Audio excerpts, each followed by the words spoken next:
Hello viewers, লাজুক বলছি maths ID থেকে। আজকে আমরা যে বিষয়টা দেখব সেটা হচ্ছে কিভাবে আপনার রিসেলার প্যানেল থেকে হোস্টিং রিসেলার প্যানেল থেকে নতুন আপনার একটি সি প্যানেল অ্যাকাউন্ট তৈরি করা যায় এবং কিভাবে আমরা ডোমেইনের সাথে আমাদের যেই নতুন হোস্টিং আমরা তৈরি করব সেটি কানেক্ট করা যায়। তো প্রথমত যেটি আমাদের করতে হবে সেটি হচ্ছে আমাদের ডোমেইন। আমাদের একটি ডোমেইন অবশ্যই কিনে নিতে হবে। আমরা যে কোনো জায়গা থেকে ডোমেইনটি কিনে নিতে পারি। তো আমাদের এই যে ডোমেইনের নামটি আমরা একটু কপি করে নেই। আমাদের অবশ্যই প্রথমে যে কাজটি করতে হবে, আমাদের যেই হোস্টিং রিসেলার প্যানেল আছে সেখানে লগ ইন করতে হবে। তো আমি আমার হচ্ছে যে হোস্টিং রিসেলার যে প্যানেল সেখানে আমি হচ্ছে লগ ইন করছি। এটা হচ্ছে আমার ইউজার আইডি এবং পাসওয়ার্ড।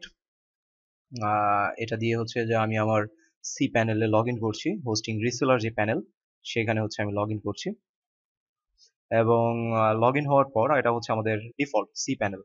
তো সি প্যানেলের নিচের দিকে যখন আপনি হোস্টিং রিসেলার প্যানেল বা আপনার যদি হোস্টিং রিসেলার প্যানেল থাকে, তো সেক্ষেত্রে সি প্যানেলের নিচের দিকে দেখবেন হোস্টিং আপনার হচ্ছে ওয়েব হোস্ট ম্যানেজার একটি অপশন আছে WHM। এইখানে আপনার ক্লিক করতে হবে। এখানে ক্লিক করলেই আপনার হোস্টিং এর যে প্যানেল সেই প্যানেলটি হচ্ছে ওপেন হবে। তো আমরা এখানে ক্লিক করলাম এবং ওয়েট করছি। তো এই হচ্ছে আমাদের mainly reseller panel, hosting reseller panel. এই হোস্টিং রিসেলার প্যানেলে আমরা চাইলে আমাদের নতুন অনেক অনেক সি প্যানেল আমরা তৈরি করতে পারি, মানে নতুন নতুন হোস্টিং আমরা হচ্ছে তৈরি করতে পারি। তো যেমন আমি এই মুহূর্তে একটি ডোমেইন কিনেছি, এটি হচ্ছে easydpl.com এবং এই যে যে সাইট, এই সাইটটি আমি হচ্ছে এই সাইটের জন্য নতুন একটি সি প্যানেল আমি হচ্ছে তৈরি করব। তো সেক্ষেত্রে আমি কি করব, এখান থেকে first create a new account এই বাটনে ক্লিক করব এবং এইখানে আমাদের যে ডোমেইনের ইনফরমেশন এই ইনফরমেশনগুলো এখানে প্রোভাইড করতে হবে। তো ফার্স্ট অফ অল আমার এখানে হচ্ছে ডোমেইনের নাম, আমি ডোমেইনের নামটি দিলাম। আমি বাইরে এখানে ক্লিক করলেই একটি আপনার হচ্ছে ইউজার আইডি অটোমেটিক্যালি এখান থেকে জেনারেট হবে। আপনি চাইলে ম্যানুয়ালিও এটি তৈরি করতে পারেন। এখানে আপনার হচ্ছে সি প্যানেলের যে পাসওয়ার্ড দিতে চাচ্ছেন সেটি হচ্ছে আপনি এখানে দেবেন। তো আমি আমার এইখানে হচ্ছে সি প্যানেলের পাসওয়ার্ড আমি দিচ্ছি। আমি একটি পাসওয়ার্ড দিলাম। ইমেল অ্যাড্রেস, আমি আমার ইমেল অ্যাড্রেস হচ্ছে এখানে দিলাম। দেন হচ্ছে এখানে প্যাকেজ, যদি ডিফল্ট আপনার এর আগে কোনো প্যাকেজ তৈরি করা থাকে এখান থেকে ডিরেক্টলি আপনি হচ্ছে সেটি সিলেক্ট করে দিতে পারবেন। তো আমাদের এটি দরকার নেই, আমরা সিলেক্ট অপশন ম্যানুয়ালি আমরা এটি তৈরি করব। ডিস্ক আপনার হচ্ছে ডিস্ক স্পেস আমরা কত দিব, আমরা 1 GB স্পেস হচ্ছে দিতে চাচ্ছি। আমরা 1 GB স্পেস দিলাম। ব্যান্ডউইথ আমরা এখানে দিয়ে দিলাম হচ্ছে 10 GB, দ্যাট মিনস 10,000। এখানে আনলিমিটেড এগুলো দেওয়া আছে এবং বাকি যেগুলো আছে এগুলো আমার ডিফল্ট সেটিংস থাকলেই হচ্ছে। এটি হচ্ছে আমার নেম সার্ভার। এই নেম সার্ভারটি আমার অবশ্যই অবশ্যই প্রয়োজন হবে। তো আমি এটি দিলাম, দেন হচ্ছে ক্রিয়েট এই বাটনে ক্লিক করলাম। ক্লিক করলেই ও কি করবে, আপনার আমার যেই নতুন ওয়েবসাইট এই ওয়েবসাইটটির জন্য হচ্ছে একটি নতুন সি প্যানেল অ্যাকাউন্ট ও হচ্ছে তৈরি করবে। তো এখানে বেশ কিছু বিষয় ও প্রসেস করছে, প্রসেস করতে ওর বেশ কিছু সময় লাগবে।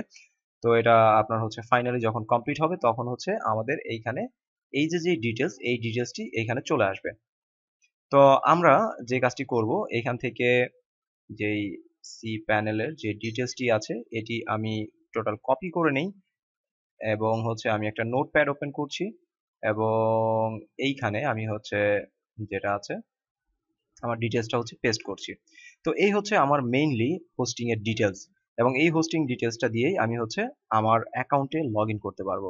তো ফার্স্ট আমার যেটা প্রয়োজন এখান থেকে হচ্ছে নেম সার্ভার, এই যে যে নেম সার্ভার দুইটি আছে এই নেম সার্ভার আমি হচ্ছে কপি করব এবং আমি চলে আসবো হচ্ছে আমার এইখানে যে ডোমেইন, এখান থেকে ম্যানেজ এই বাটনে ক্লিক করব এবং এইখানে ম্যানেজ বাটনে ক্লিক করলে আমাদের নেম সার্ভারের একটি অপশন চলে আসবে। এই হচ্ছে আমাদের নেম সার্ভার।